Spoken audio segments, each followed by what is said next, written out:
Je reviens vers vous parce que j'étais en train de me faire une réflexion. J'espère que vous allez m'entendre parce qu'il y a du vent. Mais j'étais en train de me faire la réflexion que parfois la spiritualité, je trouve qu'elle déshumanise. Et elle déshumanise parce qu'en fait, c'est comme tout. Quand on embrasse quelque chose très fortement, on embrasse aussi beaucoup les concepts. Et la spiritualité, elle est plein de concepts. Le lâcher prise, c'est un parmi tant d'autres. La loi d'attraction, la loi d'abondance, toutes les lois en fait. Et quand on embrasse un truc à fond et qu'en plus on commence à maîtriser les concepts, cette vidéo c'est une note à moi-même hein, parce que ça m'arrive aussi de le faire. Ben on est tout foufou parce qu'on a compris, on est content d'avoir compris et du coup on a envie que tout le monde comprenne. Et c'est aussi pour ça que je dis souvent que la bienveillance peut être de la malveillance. Enfin, je mets des gros guillemets sur la malveillance parce que bien évidemment qu'il y a malveillance et malveillance. Il y a de la malveillance consciente, puis il y a de la malveillance totalement inconsciente. C'est-à-dire qu'on ne fait pas attention. Et tout est dans l'intention en fait de ce qu'on fait. Je vous donne un exemple. Si tu offres un cadeau à quelqu'un, d'accord ? A priori, c'est hyper bienveillant et c'est hyper bien intentionné. Mais si tu le fais pour les mauvaises raisons, si tu le fais parce que tu dois le faire, parce que ça se fait, tu vois, bah ton cadeau, il est pas bien intentionné. L'intention que tu mets dedans. Je vais même aller plus loin. C'est une sorte de chpouk en fait. Parce que ce cadeau, tu l'as pas fait de bon cœur. Tu l'as fait à contre-cœur. Donc ce cadeau, bah, en fait, il a aucune valeur. Vaut mieux s'abstenir de faire un cadeau dans ces cas-là que d'en faire un, mais à contre-cœur. Parce que t'as pas d'argent, mais qu'il fallait le faire, ou on fait ça pour plein de raisons des fois.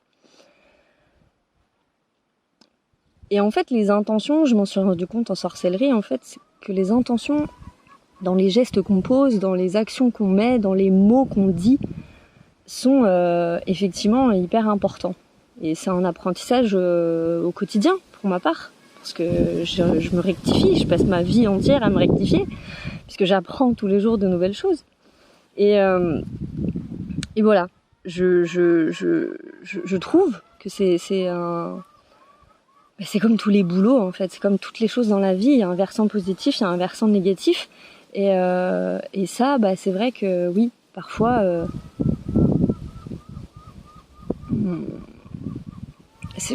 J'avais donné cet exemple dans une de mes vidéos avec ce papa là qui m'avait repris alors que j'étais avec mon fils parce que j'étais excédée et que je parlais à mon fils et lui il était bienveillant dans sa remarque, il était genre ultra bienveillant mais en fait il a fait preuve de bienveillance qu'à l'égard d'une seule personne et c'est des choses qu'on fait tous.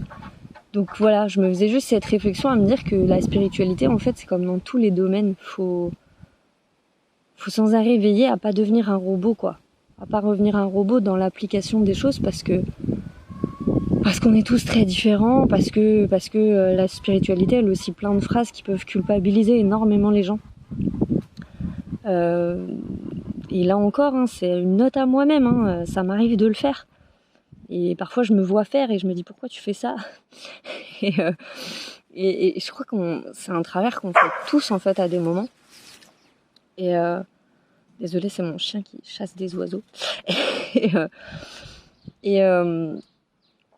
Et bref, je me suis égarée, mais tout ça pour dire que c'est des choses qui nous prennent et c'est un petit peu comme l'ego dans la spiritualité, c'est pareil, c'est des choses qui nous prennent et auxquelles il faut faire attention parfois parce que c'est toujours la même chose. Le mieux c'est d'entretenir la voie du juste et que c'est un chemin, ça prend du temps.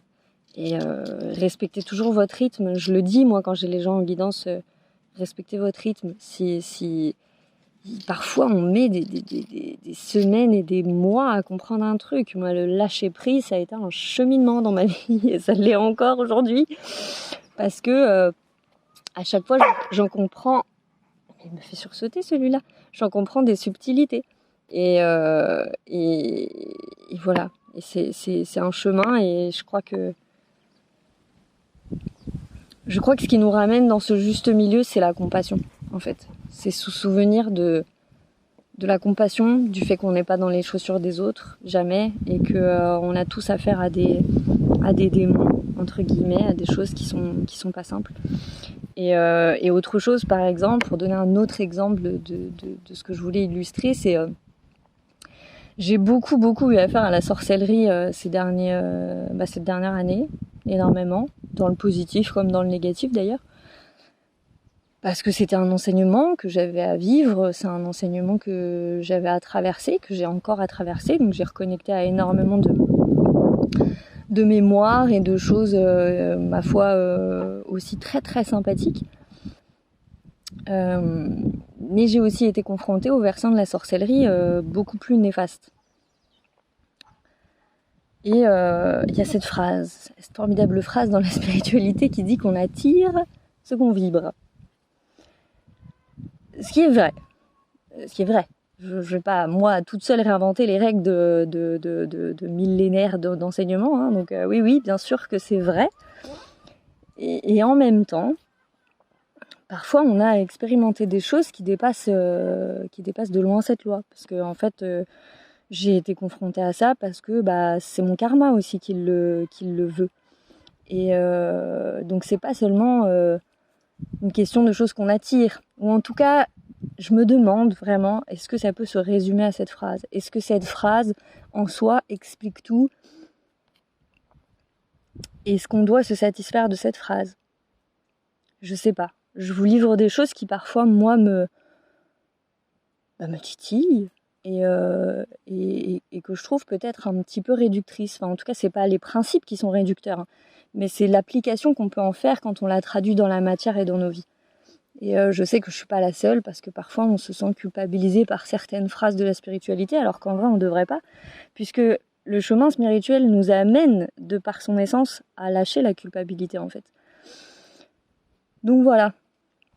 Et c'est toujours tout un ensemble de choses. Et si on prend tout cet ensemble de choses, le karma qu'on doit épurer, les épreuves qu'on a choisies, le chemin d'incarnation, voilà. Et si je prends ça dans la matière, dans ma parentalité, j'ai été confrontée à plein de gens qui avaient plein de beaux principes.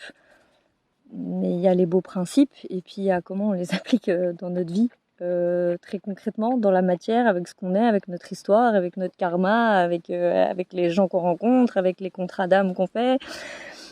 Et voilà, donc je sais pas, je finirai avec ce mot, compassion, et puis écoutez-vous toujours et ne culpabilisez jamais.